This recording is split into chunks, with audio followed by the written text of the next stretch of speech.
Nora, please. Lying in bed with my wife, and she passed the book across to me, and she said, read this, I think it'll make a wonderful film. All the central characters are women. The central character is a young girl, played by Hannah Gross, wonderful, wonderful young actress from here in Toronto, who's extraordinary, who chooses to, you know, effectively walk away from a happy family, a lovely life, a student life in the University of Toronto, and decides to, for reasons that we don't know, to make herself homeless. And Hannah doesn't speak really for most of the film, and I think it's quite an extraordinary performance that she can convey so much in her face. And then her mother, of course, is played by Catherine Keener, who, you know, from the moment I read the book, I thought, this has to be Catherine Keener. You know, she's such an extraordinary actress.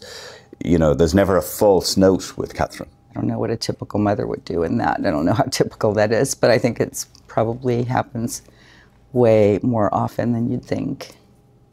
You know, dealing with a teenager, young adult who's living on the street and you can't do anything about it, and all of the dangers that they face.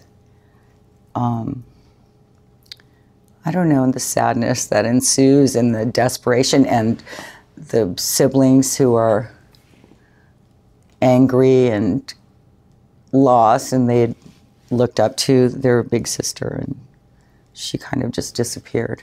To act with Hannah, it was, I don't know, like the privilege. She's really special. She can just say a lot without verbalizing anything. She's amazing, very giving, very, very giving. I think what really struck me about the book the most, and I think what Alan, the director, was able to translate really well and beautifully. I haven't actually seen the movie, so but from the script,